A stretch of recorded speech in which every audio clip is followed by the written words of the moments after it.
Video ini dipersembahkan oleh Bandung Study Club, Smart Friend, dan Khan Academy.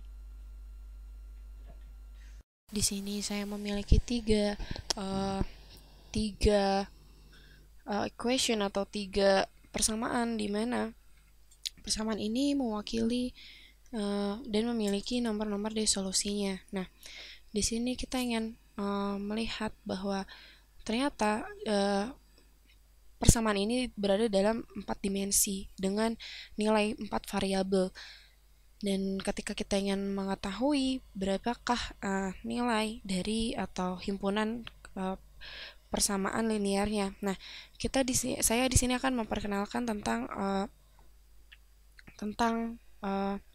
sistem dari matriks linear. Nah, di sini kita akan memberikan koefisien dari matriks. Kita tuliskan seperti ini. Nah, koefisien dari matriks dapat menjadi koefisien di bagian kiri dari persamaan linear. Kita tuliskan di sini lalu 2 untuk x1, lalu 2 dan 4 untuk x2 dan 1 serta 2 dan 0 untuk x3 karena di sini tidak terdapat x3 di persamaan ketiga. Kita tuliskan sebagai 0 dan di sini terdapat 1 dikurangi 1 di 6. Nah, kita lihat dari persamaan ini bahwa koefisien matriks dari sistem ini merupakan segmen argumentasi yang terdapat di dalam solusinya. Sehingga kita berikan argumentasi di sini, kita berikan garis, lalu kita tuliskan 7, 12, dan 4. Nah, kita dapat lihat bahwa ini adalah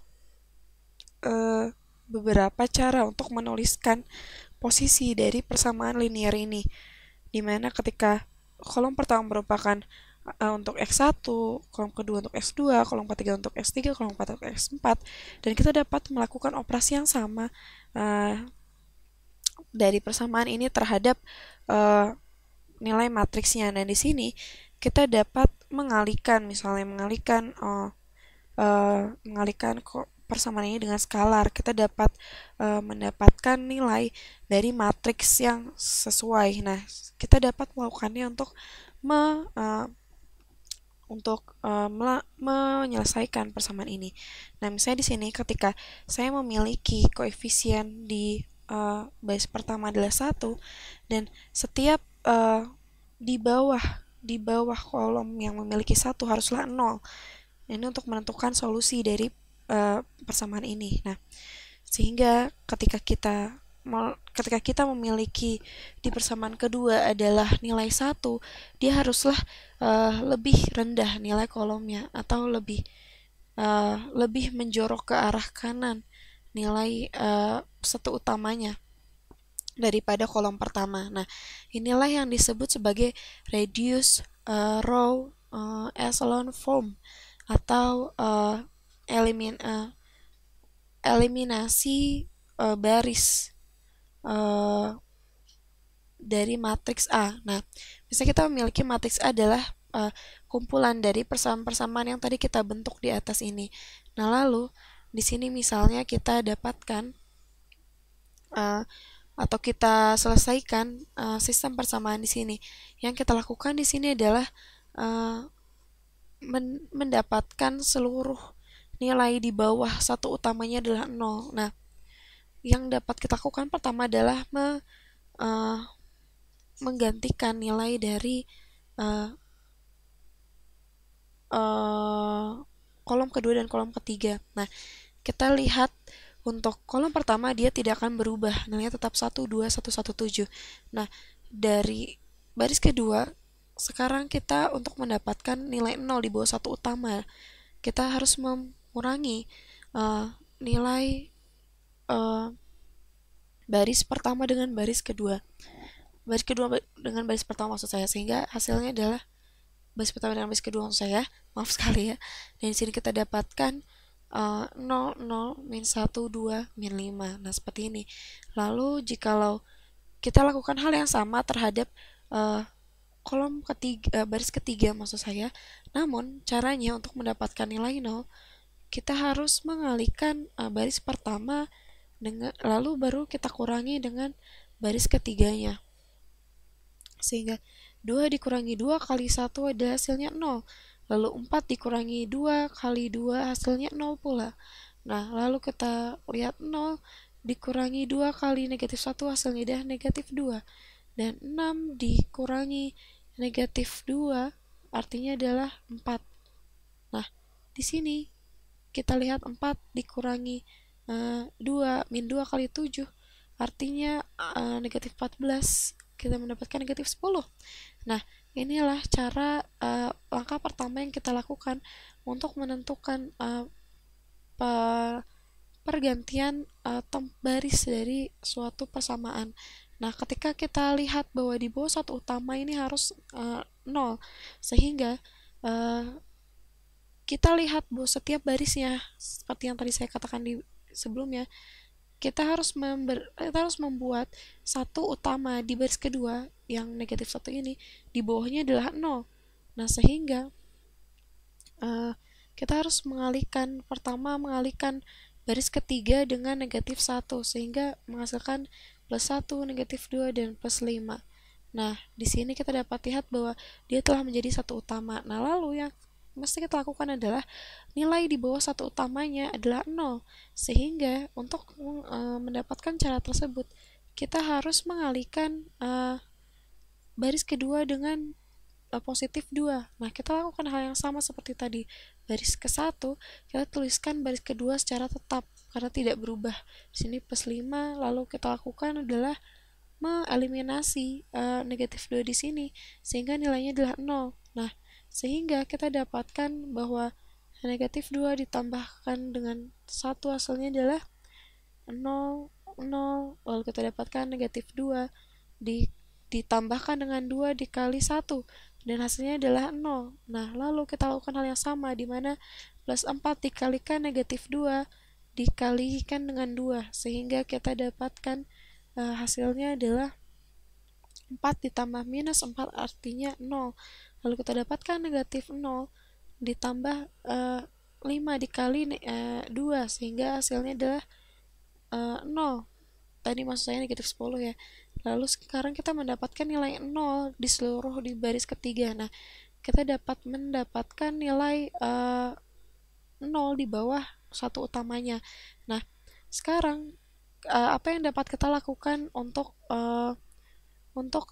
nilai baris pertama. Nah, selain di bawah satu utama harus 0, di atas satu utama pun untuk eliminasi ini harus 0, sehingga yang dapat kita lakukan adalah mengurangi baris pertama dengan baris kedua, sehingga kita lihat 1 dikurangi 0 sama dengan 1, 2 dikurangi 0 sama dengan 2, 1 dikurangi 1 sama dengan 0, 1 dikurangi min 2, 1 dikurangi min 2 sama dengan 3, 7 dikurangi 5 sama dengan 2. Nah, ini kita dapatkan matriks yang telah tereduksi secara eselon, bentuk eselon atau reduksi baris eselon.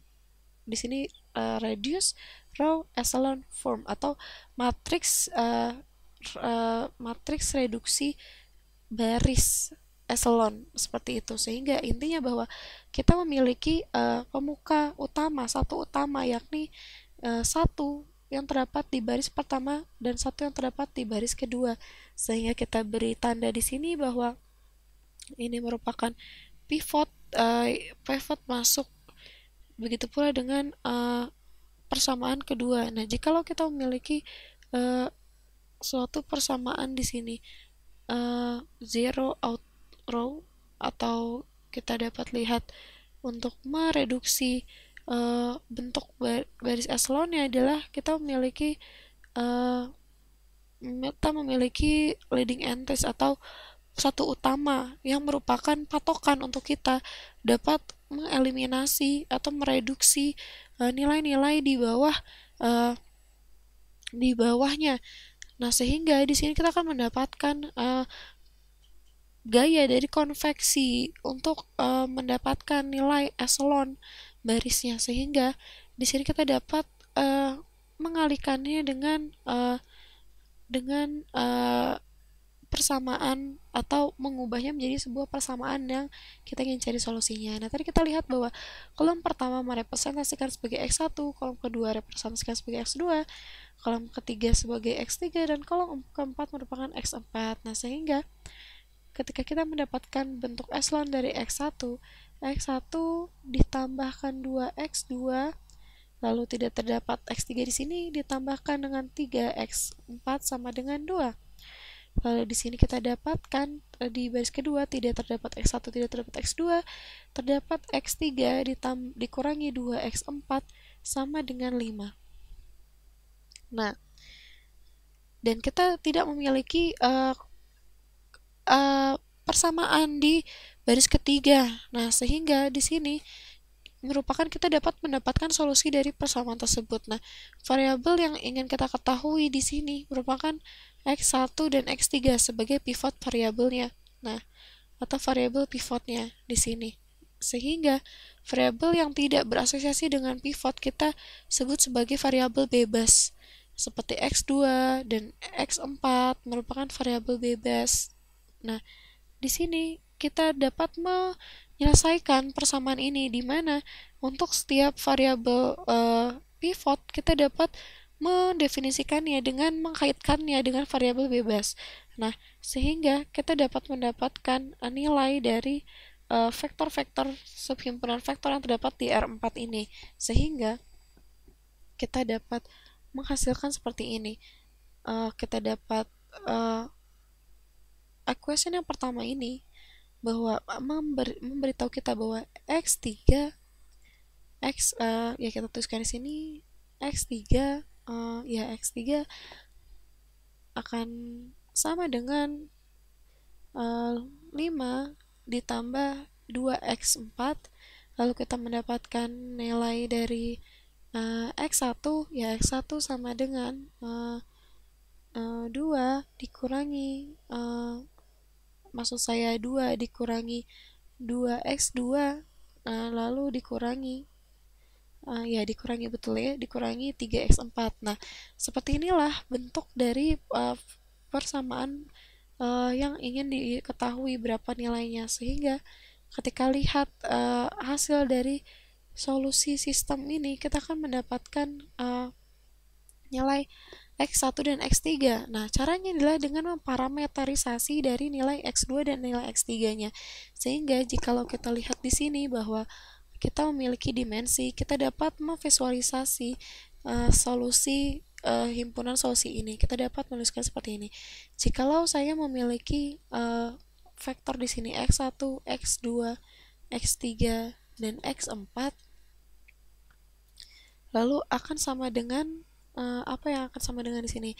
Akan sama dengan kita lihat di sini sebagai perkaliannya, yakni kita tahu perkaliannya adalah 2 di 2 kita tambahkan dengan X2 dikalikan dengan min 2, yakni kita tuliskan di sini plus X4 dikalikan dengan sesuatu.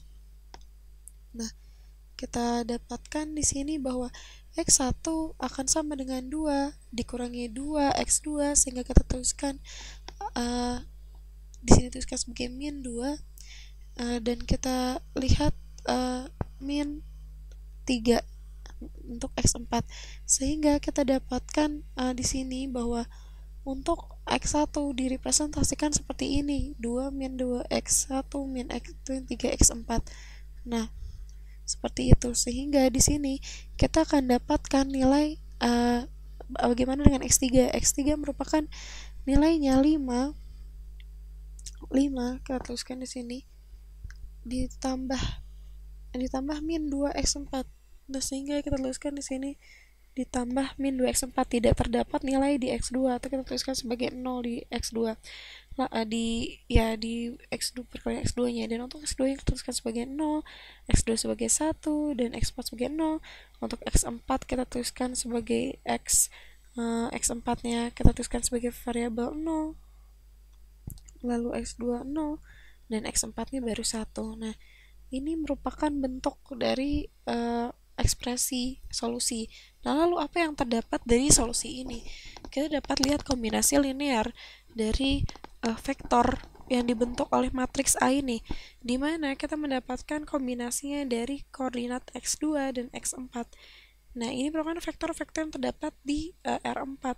Dan kita tahu bahwa jika kita lihat bahwa solusi himpunan ini di dalam R4, jikalau kita mengimajinasinya dalam R3, maka solusinya akan sama dengan vektor yang terdapat dalam subhimpunannya yang merupakan koordinat, misalnya 2, 0, 1, 2, 0, 5, 0, seperti itu.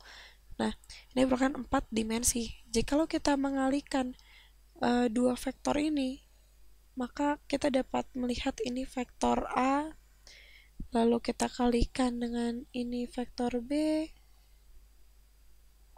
sehingga kita akan dapatkan ya ini vektor A dan vektor B, sehingga kita dapatkan posisi dari vektor tersebut. Misalnya ini posisi dari vektor yang kita ingin cari, di mana ketika kita mengalihkannya, yakni kita kalikan dengan vektor A, kita lakukan di sini, vektor A terlihat seperti ini, kita sebut ini sebagai vektor A, dan ini vektor B seperti ini. Nah, kita dapat lihat ini merupakan vektor B. Nah, kita tidak tahu bahwa ini merupakan 4 dimensi dengan luas permukaan dimensional. Nah, kita lihat bahwa jikalau himpunan ini dalam solusi akan sama dengan linear kombinasi dari A dan B. Ini dikarenakan dia misalnya terdapat di R4. Nah, sehingga kombinasi linear dari A dan B akan menghasilkan bidang. Ketika kita mengalihkan A dikalikan dengan 2, B dikalikan dengan 3, C dengan 1, dan sebagainya, kita akan mendapatkan kombinasi linear dari A dan B. Dan itu akan membuat sebuah bidang yang berisi posisi vektor-vektor yang berisi titik-titik 2, 0, 5, 0. Nah, solusi ini merupakan tiga persamaan yang diketahui tadi di awal dengan bidang R4.